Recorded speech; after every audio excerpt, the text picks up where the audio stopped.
bisakah Anda kudus ya? Nah, ini topik yang sebenarnya sebelum-sebelumnya sudah ada saya sedikit-sedikit nyerempetnya sih sebenarnya sudah ada ya. Jadi kalau teman-teman yang pernah ikut pasti lebih mudah memahami ya. Bagi yang belum sebenarnya pun nanti nggak terlalu susah ya, asal pelan-pelan dimengerti. Nah, slide-nya sudah nampak ya Mbak Ana ya? Sudah Pak. Oke, baik. Sudah, bisakah Anda kudus? Bisakah Anda kudus? Nah, ini pertanyaan yang simple, sederhana, tetapi sebenarnya sangat esensial sekali, sangat fundamental. Karena banyak orang yang sebenarnya agak ragu menjawab apakah Anda bisa kudus, apakah Anda bisakah Anda kudus ya. Karena simpel saja kudus itu terkesan atau bisa dilihat dipahami itu suci, tidak berdosa. Nah, pertanyaannya kalau ditanya Anda bisa nggak kudus? Orang ragu menjawab, bisa nggak saya kudus ya? Nah karena dipahaminya kalau kudus itu berarti tidak ada dosa, suci. Nah, jadi orang ragu apa bisa apa enggak gitu. Nah, pada hampir sebagian besar orang mengatakan tidak mungkin ya. Nah, tidak mungkin. Nah, kalau tidak mungkin, wah bahaya ya. Kalau tidak mungkin ini bahaya gitu. Nah, malam ini kita akan belajar, bisakah Anda kudus? Nah, bisakah Anda kudus? Ini tanda tanya besar, ya. Tapi bagi kita orang Kristen, orang yang percaya kepada Tuhan Yesus Kristus, harus berani mengatakan karena tahu, karena mengerti firman Tuhan, karena itu juga perkataan dari Tuhan, maka kita harus mengatakannya bisa. Nah, harus tegas, bisa. Nah, cuman nanti kan mungkin bisanya gimana kan gitu. Terus kudusnya itu kudus seperti apa kan begitu ya. Nah, tapi kita harus yakin punya iman bisa. Nah, alasannya kenapa kok kita bisa kudus? Nah, harus ada alasannya. Pertama, ya, karena itu perintah Tuhan, teman-teman. Ya, kekudusan itu perintah Tuhan, ya. Imamat 19 ayat 2. Berbicaralah kepada segenap jemaah Israel dan katakan kepada mereka, kuduslah kamu sebab aku Tuhan Allahmu kudus. Jadi ini perintah Allah kepada Musa, tujuannya kepada umat Israel. Jadi waktu Musa terima perintah di Gunung Sinai, Tuhan bilang begini, kuduslah kamu itu bangsa Israel, ya umat Israel. Kenapa kamu harus kudus? Sebab aku, kata Tuhan, Allahmu adalah kudus. Ya, karena Tuhan itu kudus, maka umatnya ketika mau datang kepada Tuhan, dia juga harus kudus. Karena kalau dia nggak kudus, datang kepada yang kudus, mati, hangus, terbakar. Nggak kuat, nggak sanggup. Karena yang kudus akan membersihkan yang tak kudus. Nah, yang tak kudus ini pasti akan hangus. Nah, jadi kenapa Anda bisa kudus? Karena itu perintah. Nah, kalau perintah Tuhan berarti sesuatu yang bisa dikerjakan. Atau bisa sesuatu yang bisa dicapai. Kalau nggak bisa dicapai, pasti Tuhan nggak akan mungkin bilang kuduslah kamu. Kalau Tuhan bilang kuduslah kamu, tetapi sebenarnya itu nggak bisa dicapai, berarti Tuhan bohong. Tetapi Tuhan tidak mungkin berbohong. Tuhan tidak mungkin berdusta.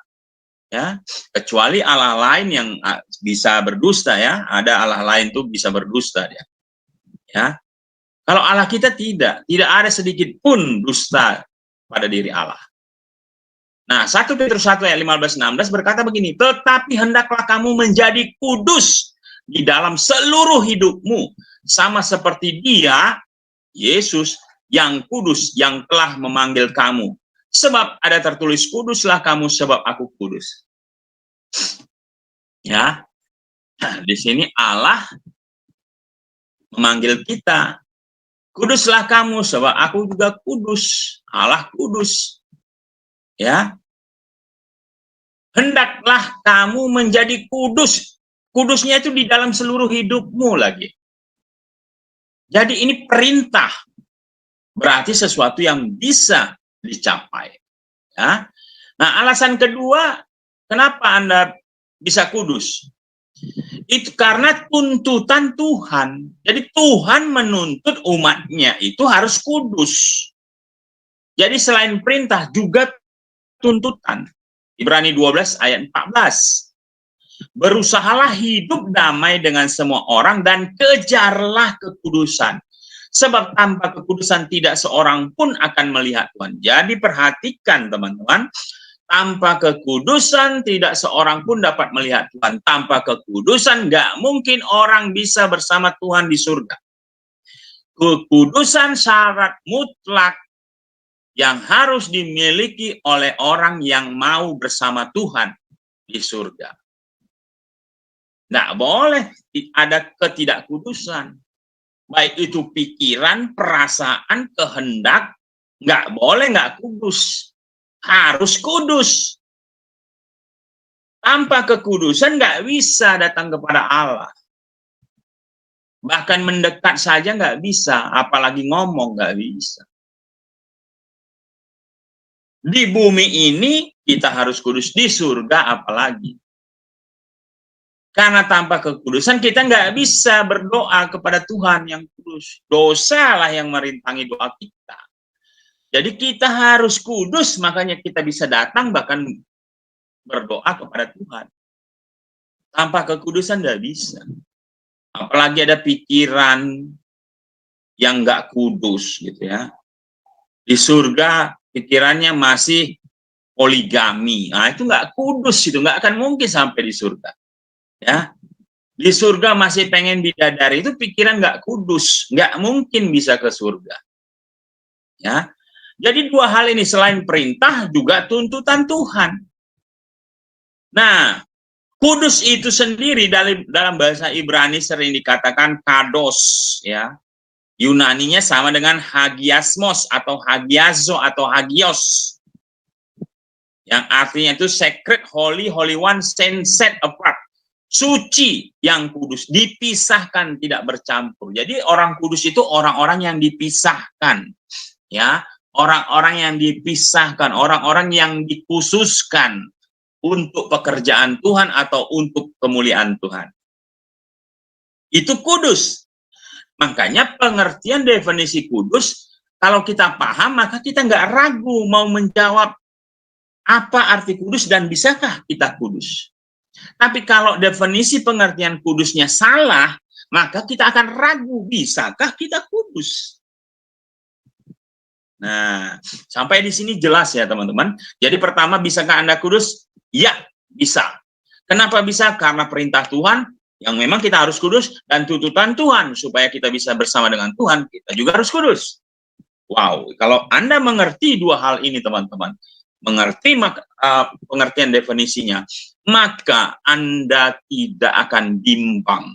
Kenapa Anda pasti selamat, bisa selamat. Nanti kita akan lanjut, ya. Nah, apakah di Alkitab itu ada bukti orang-orang kudus? Orang kudus. Apakah orang kudus itu, wah, orang-orang yang rasul-rasul itu yang kudus, nabi-nabi yang kudus, imam-imam dulu yang kudus, bapak-bapak gereja yang kudus, atau orang-orang kudus. Apakah itu saja? Apakah kita bukan orang kudus? Nah, ini harus dipahami sesuai Alkitab. Ternyata di Alkitab itu banyak orang kudus. Karena definisi kudus itu harus benar dulu. Ya, pertama Efesus 5 ayat 25-27. Hai suami, kasihilah istrimu sebagaimana Kristus telah mengasihi jemaat dan telah menyerahkan dirinya baginya untuk menguduskannya sesudah ia menyucikannya dengan memandikan dengan air dan firman. Supaya dengan demikian ia menempatkan jemaat di hadapan dirinya dengan cemerlang tanpa cacat atau kerut atau yang serupa itu, tetapi supaya jemaat kudus dan tidak bercela. Jadi jemaat yang di Efesus itu orang-orang kudus, jemaat loh, ya. Bukan rasulnya, bukan nabi-nabi, bukan. Jemaat itu orang kudus. Ibrani 3 ayat 1, sebab itu hai saudara-saudara yang kudus, yang mendapat bagian dalam panggilan sorgawi, pandanglah kepada rasul dan imam besar yang kita akui, yaitu Yesus. Jadi ini saudara-saudara yang ada di Ibrani, ya, itu orang-orang kudus. Kolose 3:12. Karena itu sebagai orang-orang pilihan Allah yang dikuduskan dan dikasihinya, kenakanlah belas kasihan, kemurahan, kerendahan hati, kelemah lembutan, dan kesabaran. Jadi jemaat yang di Kolose pun itu orang-orang kudus, orang-orang pilihan Allah. Bukan rasul ini, bukan nabi, bukan. Jemaat, orang yang percaya. Roma 1 ayat 1, dari Paulus, hamba Kristus Yesus yang dipanggil menjadi rasul dan dikuduskan untuk memberitakan Injil Allah. Ya, Paulus, dia juga orang kudus. Roma 1 ayat 7, kepada kamu sekalian yang tinggal di Roma, yang dikasihi Allah, yang dipanggil dan dijadikan orang-orang kudus, kasih karunia menyertai kamu dan damai sejahtera dari Allah Bapa kita dan dari Tuhan Yesus Kristus. Tadinya Paulus, ya, orang kudus. Tapi dia bilang juga di ayat ke-7, jemaat di Roma itu, yang tinggal di Roma adalah orang-orang kudus, dijadikan orang-orang kudus. Jemaat loh, orang percaya loh. 1 Korintus 1 ayat 2, kepada jemaat Allah di Korintus, yaitu mereka yang dikuduskan dalam Kristus Yesus dan yang dipanggil menjadi orang-orang kudus dengan semua orang di segala tempat, yang berseru kepada nama Tuhan kita Yesus Kristus, yaitu Tuhan mereka dan Tuhan kita. Jadi perhatikan teman-teman, ini jemaat-jemaat semua di Korintus juga orang-orang kudus yang dikuduskan.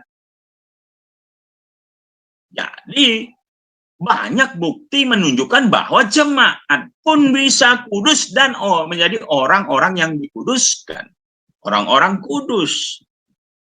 Apakah kita orang kudus? Ya.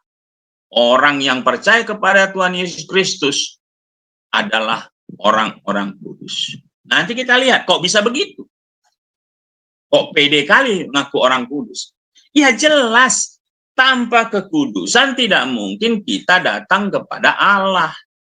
Kalau kita bukan orang kudus, tidak bisa kita berdoa kepada Allah. Nggak bisa, sia-sia. Nggak dengar Tuhan. Karena dosa merintangi. Dosa nggak bisa membawa kita dekat kepada Allah. Tapi ketika kita adalah orang kudus, maka kita bisa datang kepada Allah yang kudus itu melalui perantaraan anaknya Tuhan Yesus Kristus. Efesus 1, ini kepada jemaat di Efesus. Dari Paulus, Rasul Kristus Yesus, oleh kehendak Allah, kepada orang-orang kudus di Efesus. Orang-orang percaya dalam Kristus Yesus. Jadi siapakah orang-orang kudus itu yang di Efesus? Orang-orang percaya dalam Kristus Yesus. Wow. Ini kalau pemahamannya mengerti, nggak akan bimbang lagi. Kamu orang kudus nggak? Iya, orang kudus. Kok kudus seperti apa? Nanti kita jelaskan, teman-teman. Ya. Ini jadi bukan hanya sekedar klaim atau ngomong atau ngecap. Ada nggak orang-orang kudus? Ada, teman-teman. Saya bilang enggak. Ya, dan itu dibuktikan, bukan hanya sekedar klaim, enggak. Ada buktinya. Nah, sampai di sini sebelum saya lanjut, jelas teman-teman ya. Kalau ada yang jelas, mau tanya silakan. Jelas, okay. Pak. Yes. Nah, kita lanjut. Nah, kalau gitu kita pastikan dulu definisi kudus itu apa, supaya jangan ragu ya. Menurut KBBI Kamus Besar Bahasa Indonesia, kudus itu kata sifat ya, sifat. Jadi suci murni. Ya, itu kudus. Jadi suci murni. Nah, di sini orang kalau suci murni saja orang akan ragu, apakah saya ini suci, nggak ada dosanya. Apakah saya murni? Nggak ada satupun dosa. Kita berdosa, teman-teman. Ya, masih ada dosa kita. Kalau gitu apa kita orang kudus? Nah, kalau kita menurut definisi KBBI ini aja, mungkin kita ragu, teman-teman.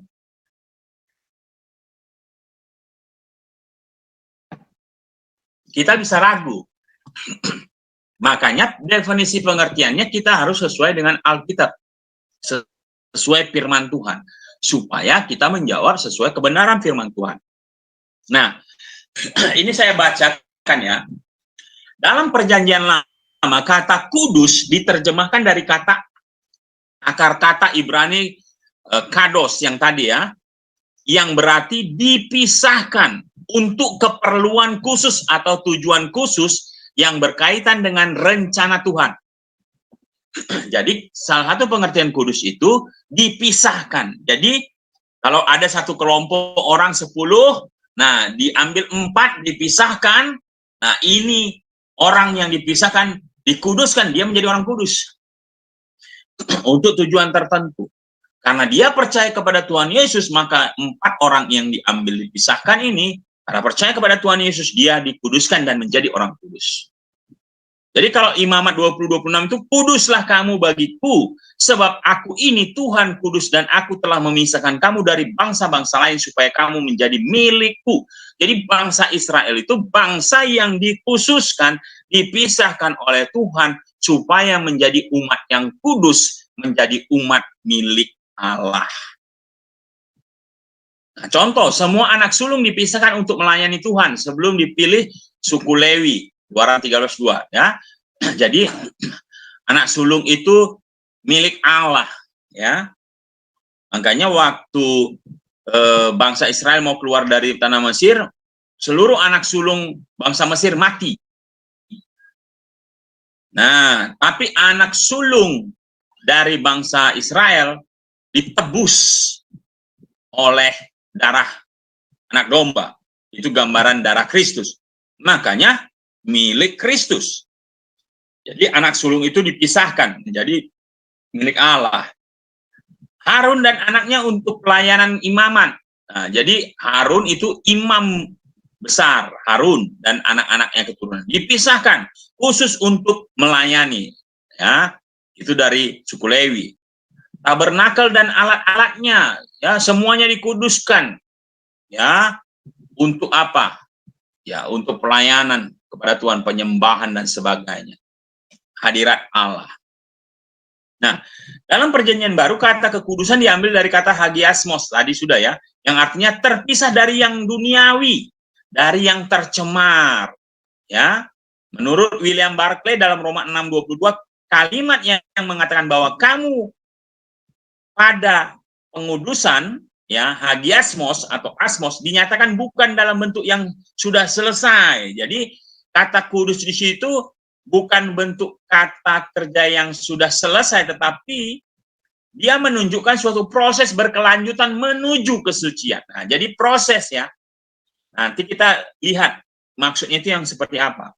Untuk mencapai artikulasi karakter kudus setelah mendapat status dinyatakan kudus dalam Kristus adalah merupakan proses yang terus-menerus. Nah, kalau teman-teman lihat kata ini, berarti ada yang dikuduskan oleh Yesus Kristus, satu kali tek, ada satu titik, tapi ada juga yang merupakan proses yang terus-menerus, yang belum selesai. Nah, ini kata kunci kalau teman-teman ingat. Nanti saya jelaskan. Pengudusan merupakan akibat dari kelanjutan dari lahir baru. Nah, jadi tanpa lahir baru, tidak mungkin ada kekudusan. Karena semua orang sudah jatuh ke dalam dosa dan kehilangan kemuliaan Allah. Kelahiran baru diterima pada saat orang bertobat dan menerima Yesus sebagai Tuhan dan Juru Selamat. Pengalaman yang segera terjadi saat itu. Jadi kelahiran baru itu bukan proses ya teman-teman, bukan proses berkesinambungan, enggak. Dia saat itu saja namanya melahirkan itu kan pada saat itu. Ya, roh kita dilahirkan kembali. Sementara pengudusan adalah pergumulan sehari-hari bagaimana kita memberi kesediaan bagi Allah untuk memerintah hidup kita, menggantikan dosa yang dahulu memerintah kita. Jadi poinnya di sini, kekudusan itu adalah pemisahan, kita dipisahkan, kita dikhususkan, tapi bukan berarti kita berpisah dari dunia ini atau dari manusia-manusia berdosa, tidak. Kita tidak eksklusif memisahkan diri, tidak. Ya, kita tetap bergaul dengan orang-orang berdosa, dengan masyarakat umum, dengan dunia ini. Tetapi karena kita sudah dipisahkan, dikhususkan untuk kemuliaan Allah, maka kita tidak lagi dipengaruhi, tidak lagi dipimpin oleh dosa, oleh iblis. Ya. Nah, kalau gitu bagaimana cara menjadi kudus? Ini penting. Kalau kudus bisa dicapai, ya, karena kudus itu tuntutan dan perintah Tuhan, bagaimana Tuhan caranya supaya kita menjadi orang kudus? Nah, ini penting teman-teman. Cara menjadi kudus pertama, ya, yaitu manusia tidak bisa dan tidak mampu menguduskan dirinya sendiri karena manusia berdosa. Jadi penting poinnya, ya, usaha manusia tidak bisa menguduskan dirinya sendiri. Artinya dengan kata lain, karena syarat bertemu dengan Tuhan itu harus kudus. Sedangkan kekudusan tidak mungkin dicapai oleh usaha manusia, maka sekali lagi saya kasih tahu ke teman-teman. Teman-teman juga yang ada di YouTube, yang menonton ya hari ini, detik ini, dan yang akan menonton konten ini ke depan. Sekali lagi, kekudusan itu wajib untuk kita bisa bersama dengan Tuhan nantinya di hari kekekalan. Tapi kekudusan tidak mungkin bisa dicapai dengan usaha manusia sendiri. Kesimpulannya kalau begitu, orang yang mengandalkan kekuatannya sendiri dengan beribadah, melakukan ibadah, membantu orang, berderma, berpuasa, tunggang-tungging, berdoa, dan sebagainya, tidak mungkin bisa kudus dan tidak mungkin bisa masuk surga. Ini keras, ini makanan keras ini. Ya, pada saudara-saudara sekalian, kekudusan tidak mungkin Anda capai dengan usahamu sendiri. Amal ibadahmu, dermamu, doamu, puasamu, menjalankan ibadahmu tidak mungkin membuat Anda kudus. Wow, ini ngeri nih. Kalau begitu apa yang Anda lakukan selama ini sia-sia semua. Nah, kalau begitu bagaimana caranya menjadi kudus? Kalau begitu bagaimana? Jangan buntu dong. Sia-sia dong apa yang selama ini saya lakukan. Sudah merindukan bidadari lagi, ya kan? Ternyata enggak bisa. Kecuali surganya ya surga yang tidak kudus ya, itu enggak tahu saya. Surga yang tidak kudus ya neraka lah ya. Kalau gitu bagaimana? Butuh pertolongan Allah melalui Roh Kudus. Jadi kekudusan itu kita butuh pertolongan Tuhan melalui Roh Kudus-Nya. Bagaimana caranya? Nah, kita harus mengerti ada dua jenis kekudusan. Untuk mencapainya, ya, kekudusan ada dua jenis. Yang pertama, ya, kudus dalam pengertian kudus posisi atau position holiness. Kekudusan posisi, artinya posisi itu satu kondisi ya, satu masa waktu ya, pada satu tindakan. Nah, kudus posisi itu adalah kudus atau suci karena percaya atau beriman kepada Yesus Kristus dan disucikan dengan darah Kristus saat pertama kali lahir baru. Memperoleh posisi menjadi orang kudus pada saat dibenarkan karena iman. Dan ini karya Tuhan semata. Ini satu kali saja pada satu masa tertentu dan ini dilakukan oleh Tuhan karena kita beriman kepada Dia, kita percaya kepada Dia, menjadikan Dia Tuhan dan Juru Selamat. Satu-satunya kita lahir baru. Pada saat itu kita menjadi orang kudus.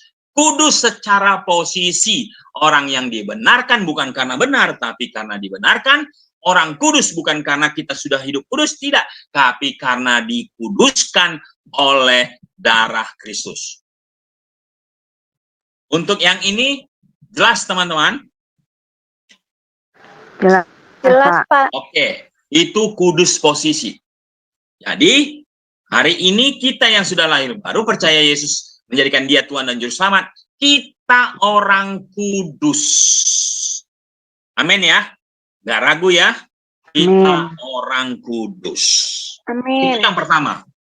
Yang kedua, kudus progresif atau aktif. Progressive holiness. Nah, ini apa? Kudus atau suci karena usaha yang dilakukan manusia dengan melakukan firman Tuhan. Mengerjakan firman Tuhan. Mengerjakan keselamatan. Dan juga pekerjaan Roh Kudus melalui firman-Nya. Di sini kekudusan progresif itu kolaborasi dua pihak antara manusia dan Tuhan Roh Kudus. Nah, jadi kata kunci berusaha kudus dengan usaha sendiri tidak mungkin. Dari dua pihak ini saja, kekudusan posisi itu pekerjaan Tuhan, kekudusan progresif juga pekerjaan Roh Kudus, dan juga respon kita. Kolaborasi. Jadi tidak ada di sini dalam pengertian kekudusan posisi maupun progresif, usaha manusia sendiri tidak ada, teman-teman. Wow, kasihan sekali orang yang selama ini melakukan ibadahnya, ternyata dia tidak pernah bisa kudus tanpa Tuhan. Definisi yang kedua, kira-kira teman-teman jelas? Jelas, Pak. Oke, good. Ya, ini penting, teman-teman. Ya, kalau dua ini teman-teman mengerti, maka akan mudah sekali memahami firman Tuhan. Nah, apa itu kudus posisi? Tadi definisinya sudah disebutkan karena usaha atau yang sudah dilakukan oleh Tuhan karena kita beriman. Nah, jadi ayat-ayatnya mana? Kolose 1 ayat 21-22. Juga kamu yang dahulu hidup jauh dari Allah. Nah, dulu kita jauh dari Allah karena dosa. Dan yang memusuhinya, bahkan memusuhinya, menjadi seteru Allah. Dalam hati kita ini jahat. Ya, dan pikiran, bukan hanya hati, pikiran lagi, jahat, yang nyata. Bukan hanya pikiran hati aja, tapi perbuatanmu yang jahat. Sekarang dulu ya, sekarang setelah kita terima Tuhan Yesus, sekarang diperdamaikan oleh Yesus di dalam tubuh jasmani Kristus oleh kematiannya untuk menempatkan kamu kudus dan tak bercacat, tak bercela dan tak bercacat di hadapannya. Jadi dikuduskan oleh Tuhan, posisi waktu kita terima Yesus diperdamaikan. Tadinya pikirannya jahat, hatinya jahat, perbuatannya jahat. Waktu kita percaya, beriman, deklarasi lahir baru, maka kita diperdamaikan, kita dikuduskan. Ya. Wah, ini luar biasa ya, teman-teman ya. Kalau Anda mengerti, ya. 1 Yohanes 1 ayat 7. Tetapi jika kita hidup di dalam terang, sama seperti dia ada di dalam terang, kita orang-orang terang. Karena kita sudah percaya kepada Yesus Kristus, kita orang-orang terang. Maka kita beroleh persekutuan seorang dengan yang lain, dan darah Yesus, anaknya itu, menyucikan kita daripada segala dosa. Wah, ngeri.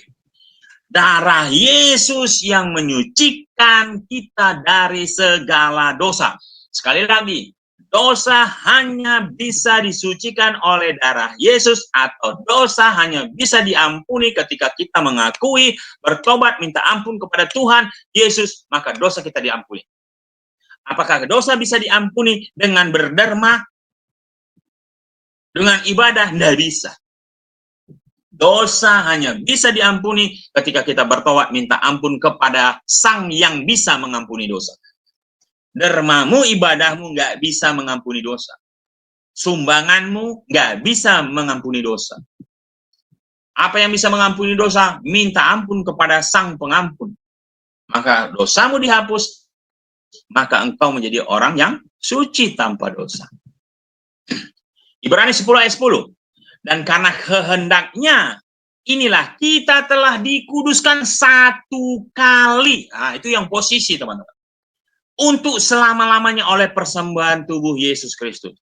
Jadi, pada saat kita lahir baru, roh kita itu dikuduskan, teman-teman. Maka roh kita itu kudus satu kali saja. Makanya lahir baru itu ya sekali saja. Nggak bisa lahir baru, kapan altar call, ada KKR, terima Tuhan Yesus, lahir baru. Besok altar call lagi diundang, KKR, nah, ke depan lahir lagi. Enggak begitu. Ya, sekali saja. Ya, dikuduskan satu kali. Ini berbicara kudus posisi ya, waktu kita lahir baru. Ya, Ibrani 10:14, sebab oleh satu korban saja, ia telah menyempurnakan untuk selama-lamanya mereka yang ia kuduskan.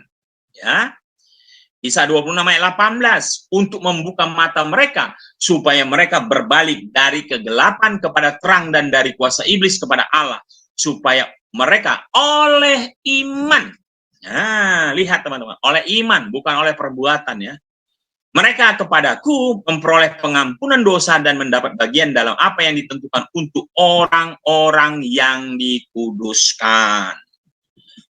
Ya, jadi kekudusan posisi itu dari pihak Tuhan.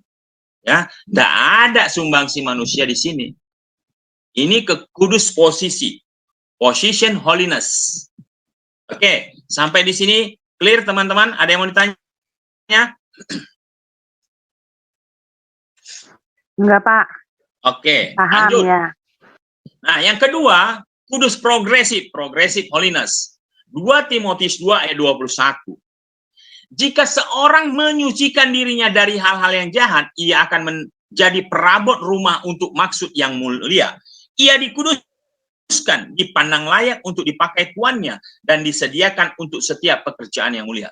Perhatian kata-kata, jika seorang menyucikan dirinya. Menyucikan dirinya artinya, itu kata kerja, kita membersihkan diri kita. Nah, jika seorang menyucikan dirinya, menguduskan dirinya dari segala hal yang jahat, ia akan menjadi perabot rumah untuk maksud yang mulia. Ya, barang-barang mulia untuk pekerjaan mulia. Ya, ia dikuduskan, dipandang layak untuk dipakai tuannya dan disediakan untuk setiap pekerjaan yang mulia. Jadi ini menunjukkan bahwa ada usaha manusia di sini. Ya, menyucikan dirinya, ada usaha manusia di sini. Kalau position tadi enggak, dari pihak Tuhan. Tapi kalau progresif, aktif, ini ada usaha manusia. Ibrani 12 ayat 14, berusahalah hidup damai dengan semua orang dan kejarlah kekudusan.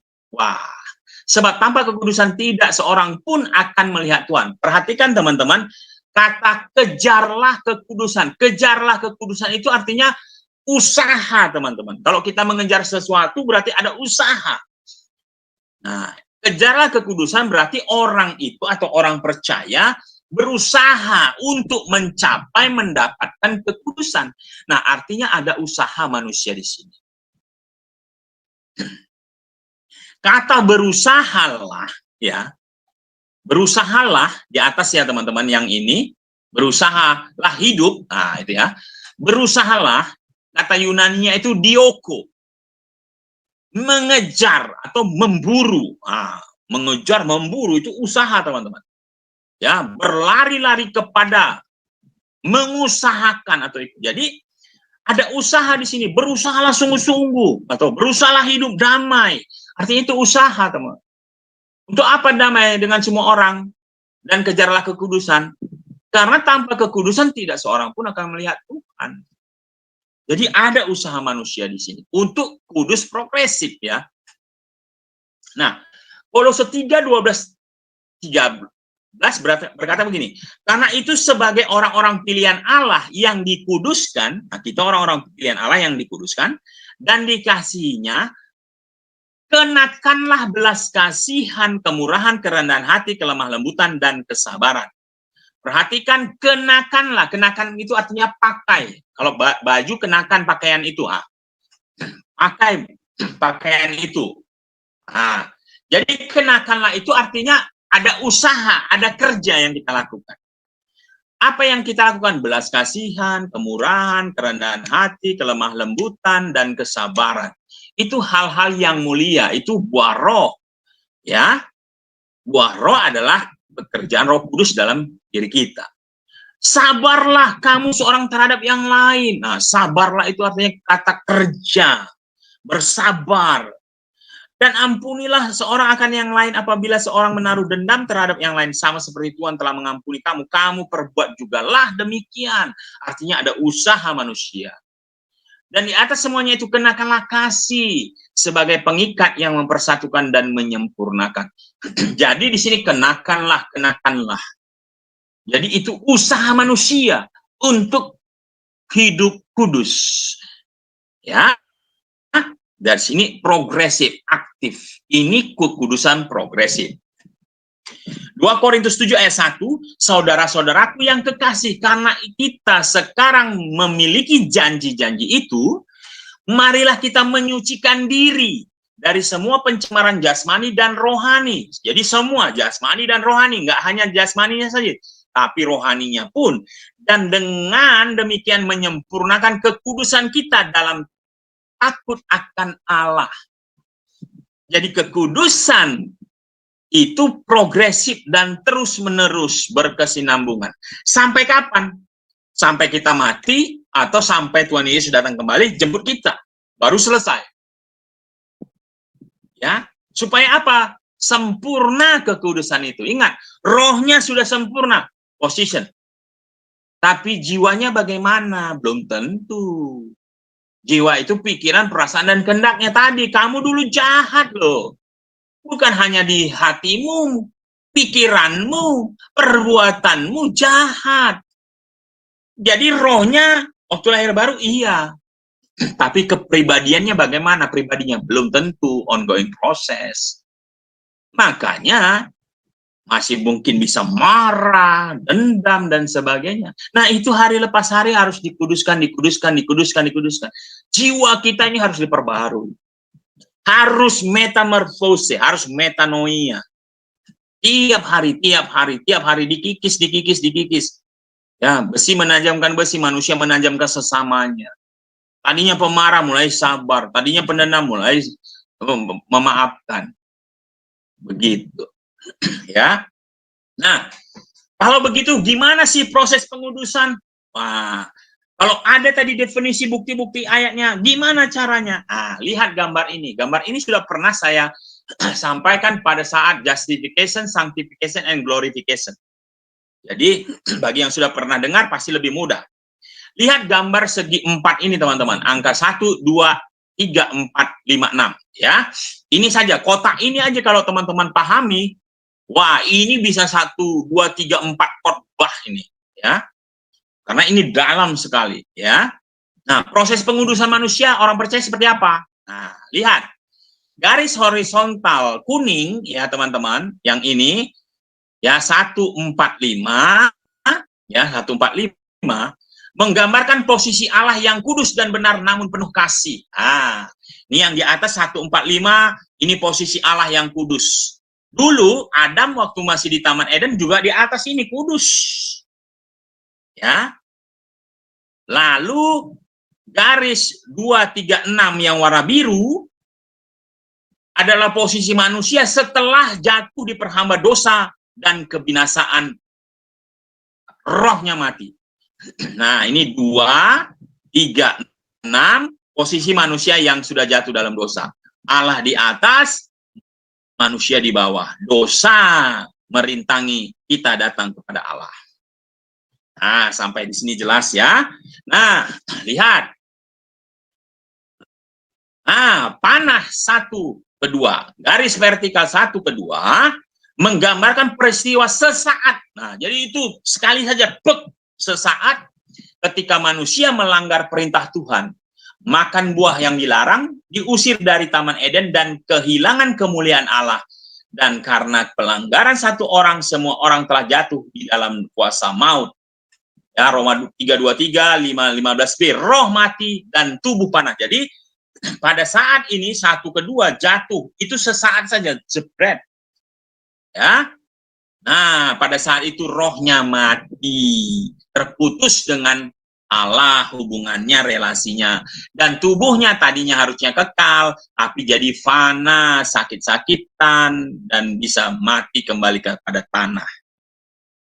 Ini yang garis vertikal 1-2. Nah, terus akibat manusia jatuh dalam dosa apa?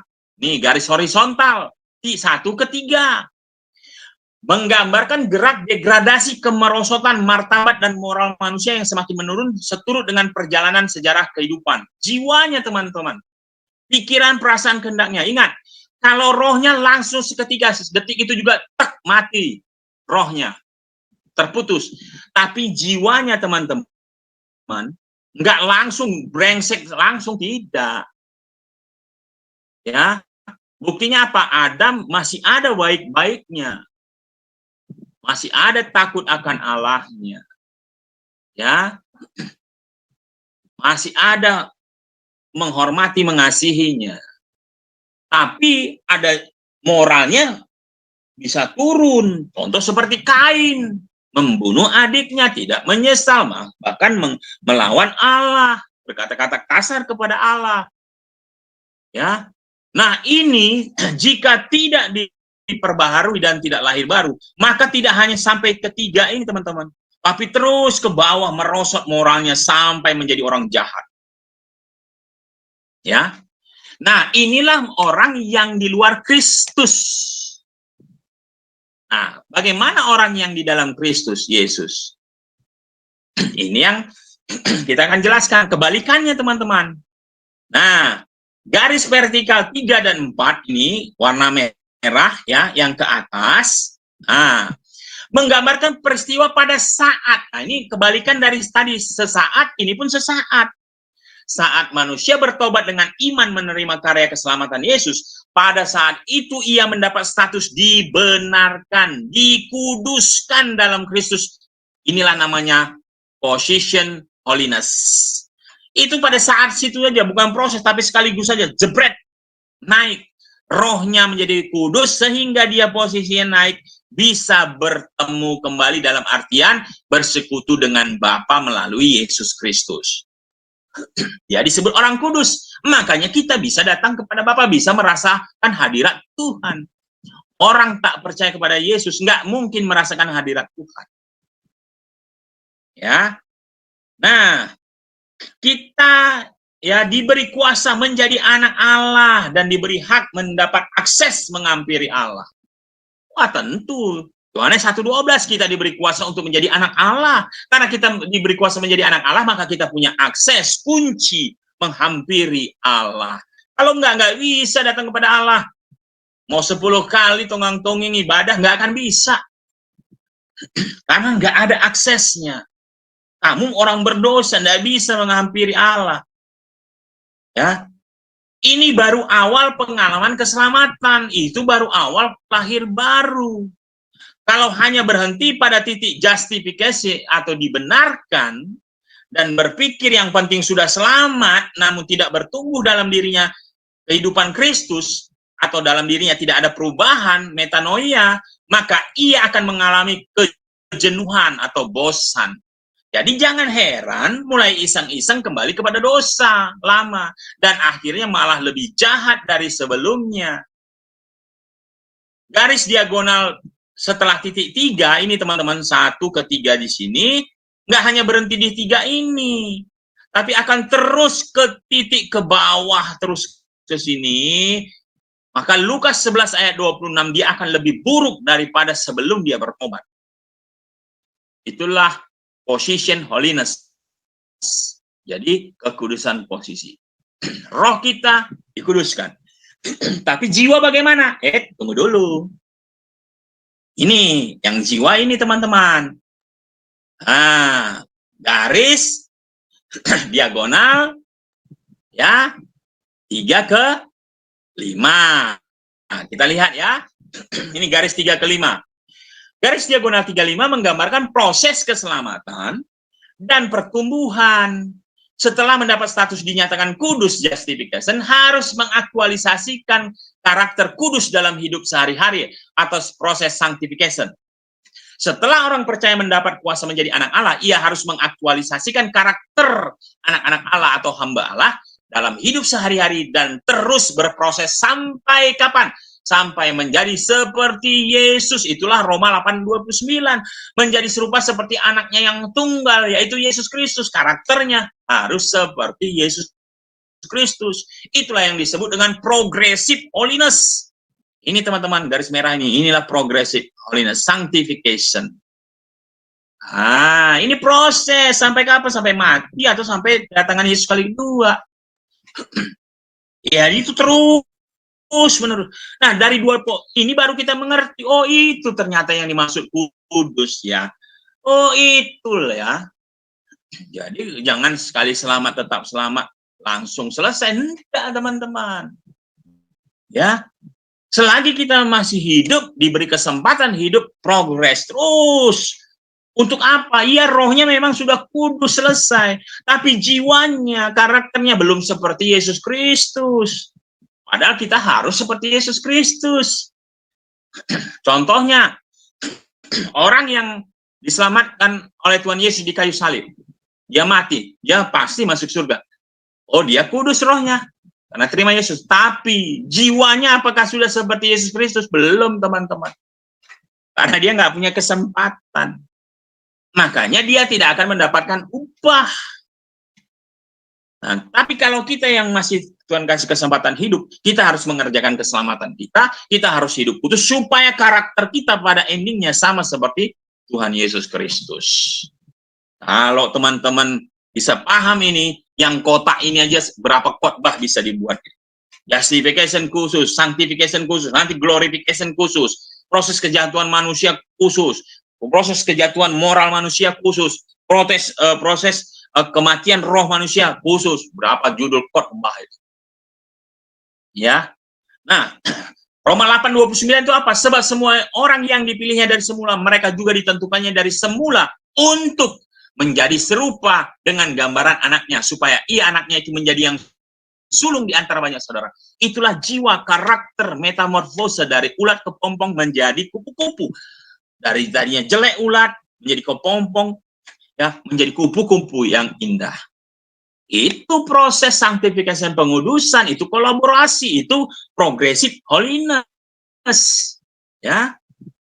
Nah, dan klimaksnya, puncaknya 65, teman-teman. Kan tadi rohnya sudah selamat, jiwanya juga sudah sampai pada seperti Yesus Kristus.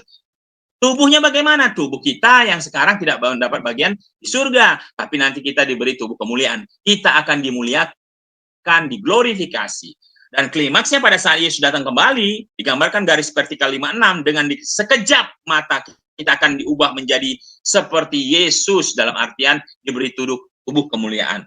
Dan orang yang mengharapkan ini pasti terdorong untuk lebih lagi menyucikan diri. Bagi yang menang sampai akhir akan mewarisi kemuliaan bersama Yesus, duduk bersama-sama dengan dia di tahtanya. Itu teman-teman. Jadi ada prosesnya, bisa. Jenisnya kekudusan apa? Wah, clear di sini ya. Bisa jawab semua. Jadi kalau nanti Alex Muslim tanya, bisa. Juma tanya, bisa. Siapa bertanya, bisa jawab. Ya. Bahkan kita bisa menjelaskan kepada mereka. Ya. Kalau begitu, tadi prosesnya sudah. Sarananya bagaimana? Atau alat penolongnya supaya kita bisa dalam proses pengudusan apa? Ada semua. Lengkap di Alkitab. Kalau Tuhan memberi, dia tidak meninggalkan, tapi dia menolong kita, memberikan sarananya. Apa sarananya? Pertama, Tuhan beri kuasa kepada kita.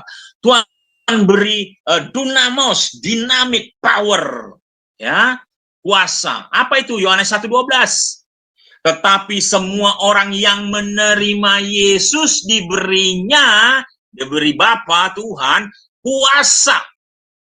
Oh, diberi kuasa kita. Supaya menjadi anak-anak Allah. Yaitu mereka yang percaya dalam namanya. Yesus kudus, teman-teman. Kita anak-anak Allah. Kalau kita anak-anak Allah, berarti kita juga diberi kuasa kemampuan untuk kudus. Seperti Tuhan Yesus kudus. Jadi, bukan hanya, oh ya kamu bisa kudus. Kudusnya seperti ini. Tapi gimana caranya? Nggak tahu. Oh, dikasih tahu caranya. Ya. diberi kuasa. Kedua, firman Tuhan sarananya. Yohanes 15 ayat 3. Kamu memang sudah bersih karena firman yang telah kukatakan kepadamu. Jadi firman itu membersihkan kita, menguduskan kita, menyucikan kita. Jadi kalau Anda mau kudus, ya baca firman, menjadi pelaku firman. Karena dari firman kita belajar mengerti buah roh ya, kasih, damai sejahtera, sukacita, kelemah lembutan, penguasaan diri dan sebagainya. Ketika kita belajar itu, semakin hari kita ini semakin dikuduskan, disucikan, diubahkan pola pikir kita. Ketiga, apa sarananya? Roh Kudus. Roma 8 ayat 4. Supaya tuntutan hukum Taurat digenapi di dalam kita yang tidak hidup menurut daging tetapi menurut roh besar di situ. Jadi, ketika kita lahir baru, Roh Kudus mendiami diri kita, Roh Kudus tinggal di dalam diri kita, dan Roh Kudus akan menuntun kita sehingga kita menurut roh untuk hidup kudus. Jadi itu hebatnya. Mana agama di luar sana yang mengajarkan kekudusan itu seperti firman Tuhan? Tidak ada. Paling dia hanya sesuai dengan firman di situ, firman ya sesuai agama dia lah. Tapi Tuhannya memberi kuasa enggak? Enggak. Kemampuan enggak. Tuhannya memberi roh enggak? Enggak. Suruh jalan sendiri, kemampuan sendiri. Ya, karena di sana juga nggak ada roh. Kalau kita ada jelas Roh Kudus, Allah sendiri, pribadi ketiga dari Allah Tritunggal. Ya, itulah hebatnya Tuhan kita. Ya, Tuhan kita itu Tuhan yang hidup, Tuhan yang bisa berbicara, Tuhan yang mengerti kelemahan kita sehingga Dia memberi sarana-sarana untuk menolong kita. Roma 8 ayat 9. Tetapi kamu tidak hidup dalam daging, melainkan dalam roh besar. Jika memang roh Allah diam di dalam kamu. Tetapi jika orang tidak memiliki roh Kristus, ia bukan milik Kristus.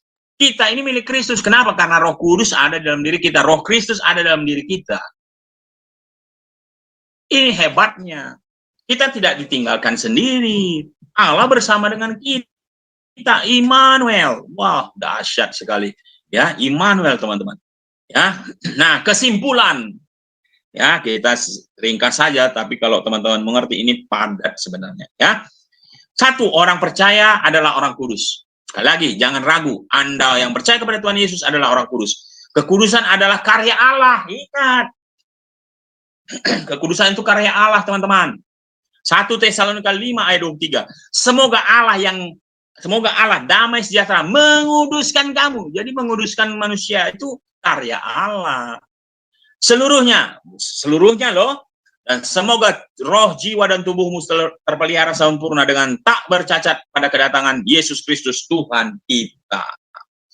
Kedua, kekudusan adalah karya Allah dan sekaligus juga upaya manusia. Benar teman-teman. Ya, itu tadi position, yang kedua ini collaboration ya.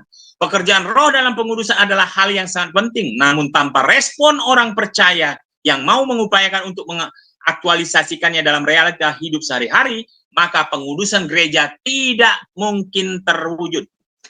Jadi Roh Kudus ya pasti mengerjakan kekudusan, tapi kalau manusianya kita enggak, wah sudah selesai lah, yang penting udah pasti masuk surga, enggak mau ini, enggak mungkin teman-teman. Ya, kita juga harus mengerjakan keselamatan kita. Tapi sekali lagi, mengerjakan keselamatan bukan untuk selamat ya, bukan, karena roh kita pasti sudah. Ketika kita lahir baru, roh kita sudah dikuduskan.